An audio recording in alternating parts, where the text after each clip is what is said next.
కార్యక్రమానికి వచ్చిన singer and writers Pushpa, అదేవిధంగా మిట్టపల్లి సురేందర్, మీ అందరికీ తెలుసు ఈ మధ్యకాలంలో కోట్ల వరకు వెళ్ళి ఉంటుంది అనుకున్న వ్యూస్, 10 కోట్ల వ్యూస్ పొందిన పాట. ఏం పాట? అమ్మ పాట. ఇప్పుడు ఆయన పాడతాడు, ఆయన నోటి నుంచి మీరు వింటారు.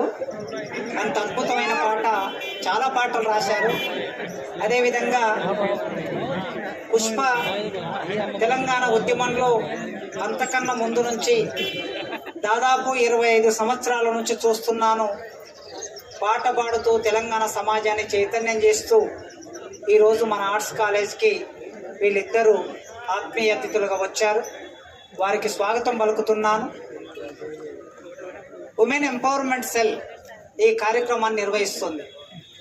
ప్రతి సంవత్సరం బతుకమ్మ సంబరాలు, ఉమెన్స్ డే సెలబ్రేషన్, ఇలాంటి ఉమెన్ రిలేటెడ్ యాక్టివిటీస్కి సంబంధించిన కార్యక్రమాలని ఉమెన్ ఎంపవర్మెంట్ సెల్ అని ఒక సెల్ మన దగ్గర మన కాలేజీలో ఉంది.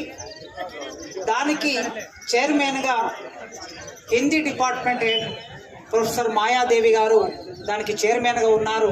ఇప్పుడు ఈ సమావేశానికి వారే అధ్యక్షులు. ఇక కమిటీ సభ్యులందరూ ఇప్పటి వరకు మీ ముందు ఆడినటువంటి కమిటీ సభ్యులు అందరూ కూడా ఈ కార్యక్రమంలో పాల్గొంటున్నారు. ప్రియమైన విద్యార్థులారా, అతి కొద్ది సమయంలోనే 2-3 రోజుల్లో డిపార్ట్మెంట్స్ నుంచి బతుకమ్మలో తీసుకుని రావాలి అని అంటే వెంటనే స్పందించి ఒక 7-8 డిపార్ట్మెంట్స్ బతుకమ్మలను తీసుకొని వచ్చారు. చాలా అద్భుతంగా. ఇప్పుడే పుష్ప చెప్తుంది, అన్నా నేను చాలా ఊళ్ళల్లో తిరిగి వస్తున్నాను. మొన్న 21 నుంచి ఊళ్ళల్లో కూడా ప్లాస్టిక్ పువ్వులు పెట్టి చేస్తున్నారన్నా, కానీ మీరు అన్నీ ఇక్కడ ఇవి మన గునుగు పువ్వులు ఎక్కడ దొరకట్లేదు, కానీ గునుగు పువ్వులు కూడా పెట్టి చేశారు మీ కాలేజీలో అని చెప్తూ ఉంది పుష్ప. ఆర్ట్స్ కాలేజ్ అనేది ఇంత అందమైన ప్రాకృతిక సౌందర్యం మధ్యన ఉండటమే కాదు, మా పిల్లలు అందంగా ఉంటారు, మా స్టాఫ్ అందంగా ఉంటారు, నా మనసులు అందంగా ఉంటాయి. రూపాలు మాత్రమే కాదు, మనసులు కూడా అందంగా ఉంటాయి, మనుషులు అందంగా ఉంటారు.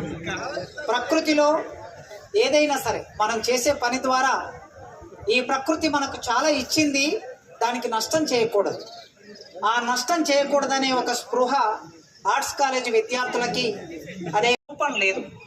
కానీ మా వాళ్ళు ఏం చేశారంటే దానికి దుర్గామాతన ఎవరమ్మా గౌరమ్మని పెట్టేశారు. ప్రకృతికి రూపం లేదు. రూపం అంటే ఐ మీన్ కళ్ళు, నోరు, ముక్కు, చేతులు. ప్రకృతి అందంగా వ్యక్తం అవుతూ ఉంటుంది, భిన్న రూపాల్లో వ్యక్తం అవుతుంటుంది. చెట్టు ఆకులు రాలిపోతాయి, రాలిపోయినప్పుడు మోడు బారిన చెట్టు కూడా అందంగా కనిపిస్తుంది. అది దాని అందం. పువ్వులు పూసినప్పుడు దాని అందం, అది పచ్చగా తయారైనప్పుడు ఇంకొక అందం. ప్రకృతి ఒక్కొక్క సందర్భంలో ఒక్కొక్క అందాన్ని సంతరించుకుంటుంది. ఆ ప్రకృతికి సంబంధించిన పండుగనే బతుకమ్మ పండుగ. దాని చరిత్రని చెరిపివేయడానికి ప్రయత్నం జరుగుతున్నది. రకరకాల రూపాలు పెడుతున్నారు. ఇప్పుడు వస్తూ ఉన్నాయి పాటలు కూడా, డీజే పాటలు వచ్చేసాయి. నేను ఆయన చెప్పాను, ఒక్క డీజే పాట ఇక్కడ పెట్టావంటే నీకు నేను రేపు డబ్బులు ఇవ్వనని చెప్పాను. నేను సీరియస్గా ఒక 10 పాటలు సెలెక్ట్ చేసి ఇచ్చాను. ఆ పాటలు మాత్రమే ఇవాళ రాత్రి వరకు ఉంటాయి. కనుక ఏమిటి పువ్వుల పండుగ ఇది. ఈ సందర్భంలో వచ్చే పువ్వుల పండుగ అరుదైన పండుగ. ఇది మొత్తం భారతదేశంలో ఒక్క తెలంగాణలోనే ఉన్నది. ఈ పండుగ మీద మన తెలుగు డిపార్ట్మెంట్లో సుజాత ఒక పరిశోధన చేశారు. ఒక ఆవిడ ఆ సుజాత చేసిన పరిశోధన ఆధారంగా చూస్తే 1000 సంవత్సరాల చరిత్ర కలిగినటువంటి పండుగ ఇది. తెలంగాణ నేల మీద 1000 సంవత్సరాల నుంచి పండుగ జరుగుతూ ఉన్నది. ఈ పండుగకి ఉన్న నేపథ్యం బతుకవే అమ్మ. పుట్టిన పిల్లలందరూ చనిపోతూ ఉంటే 7వ బిడ్డగా పుట్టిన బతుకమ్మను తల్లిదండ్రులు బతుకవే అమ్మ అని దీవించారు.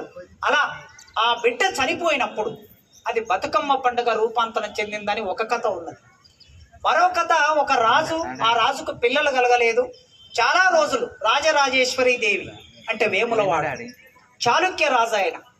వేములవాడ రాజేశ్వరిని పూజించటం మూలంగా బిడ్డలు పుట్టారని, ఆ బిడ్డ ఆ దేవుడి మహిమ వలన పుట్టింది గనక ఆ బిడ్డ బతకాలని దీవించారు గనక బతుకమ్మ అనే పండుగ వచ్చిందని మరో కథ ఉన్నది.